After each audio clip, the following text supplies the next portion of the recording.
we'll change course here with Pete Thamel, who joins us, the National College Football Basketball reporter for Yahoo Sports. What do you think of Jalen Hurts? I like Jalen Hurts. The best piece of draft analysis I saw on Twitter on Jalen, so it had to be true, was that a lot of people have him picked for Baltimore, so he can back up Lamar, and they can have a backup in their offense. You know, you can have Drew Bledsoe back up Lamar Jackson, right? You need someone who can of a similar skill set. Now, I'm not necessarily comparing them because I think Lamar, in terms of quick twitch, is certainly in his own stratosphere.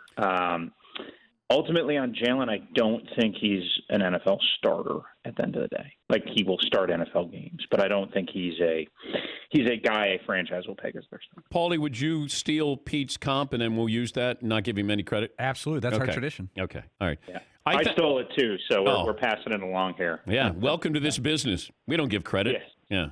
Yeah.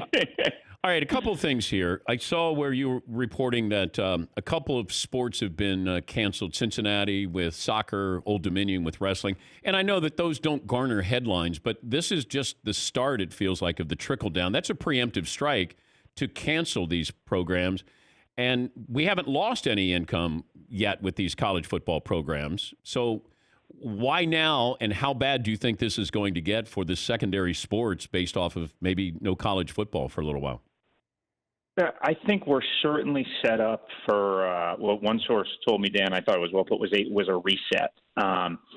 The collegiate athletics model is completely upside down. When you look at essentially one sport, two sports at some places, providing, some places have over 30 sports. Someone told me yesterday there was a MAC school with 21. I think UConn has 26.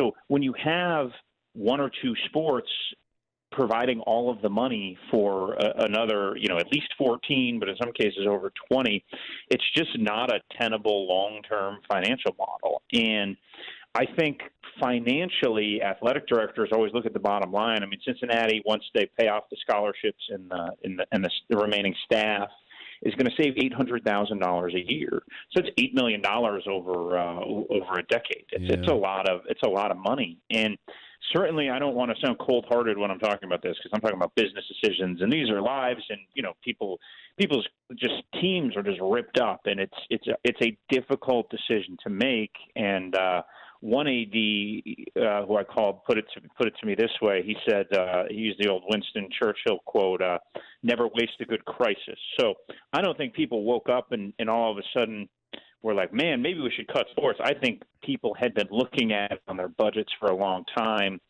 and this set of unique financial circumstances that we're going to come under because of coronavirus is going to allow them to do what they probably already wanted. Even to me, Dan, in the best cases, right? Like say September 5th, there's 100,000 in the horseshoe for Bowling Green and et cetera, everywhere around the country, right? Now, I don't see that as particularly realistic, but even if that happens, you're looking at donors who are staring at a 20% dip in their portfolio.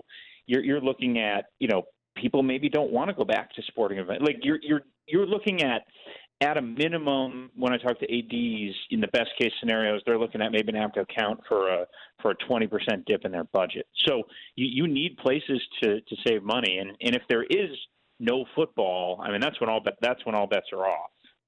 I'm also wondering about how this helps the economy if we do have sporting events, but we don't have fans going to the sporting events. Well, my thought on college is that you have to look at it different than the NFL, the NBA, and the NHL.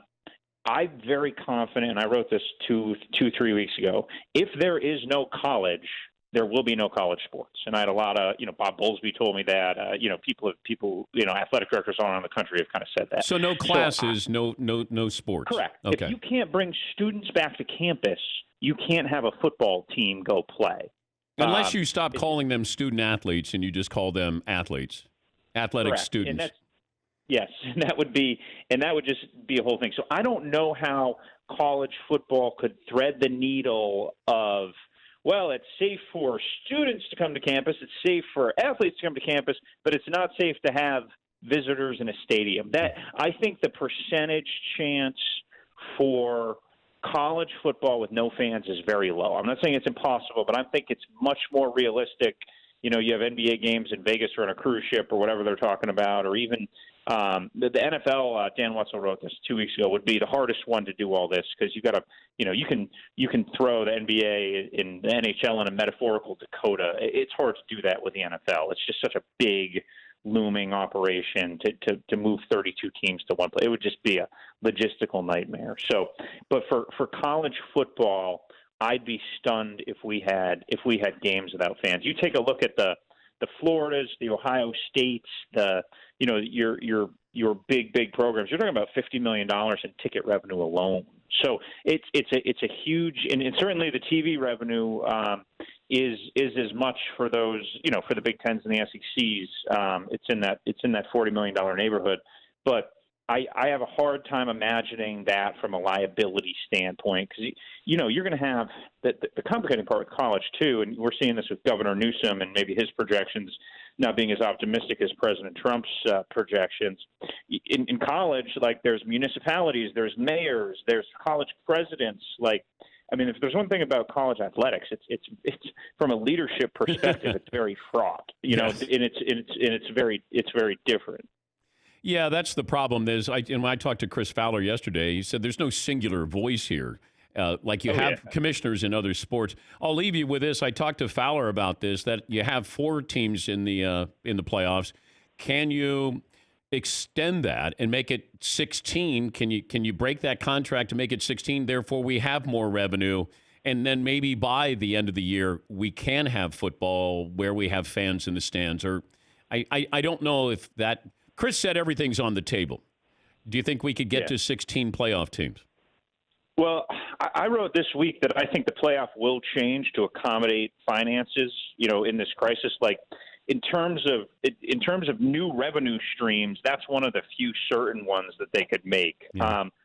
In calling around to people tied to the college football playoff, the notion of changing it this year was like way off the table. They were like, and even next year, just because of the different bulls it's tied to, the different logistics. Now, look, they're going to be all sports officials are going to be the goalie standing on their head, right, trying to figure out how to get sports and land the plane here. But I would be pretty surprised if they could just rip up $1 billion contract. I mean, there's 6 years left on that 12-year deal, and when you really dive into it, there's just a lot of and look, does ESPN have the money right now to just rip up the 6 most profitable years on a contract to expand the thing? I don't think that's a no-brainer either, like it would be in better times. So I do think the playoff does expand. I think the earliest we could see it, Dan, is 2 years from now, and I'd imagine we go to 8 from there. Pete, good to talk to you. We appreciate you joining us as always. Dan, thanks for your time. That's Pete Thamel, National College Football Basketball reporter for Yahoo Sports.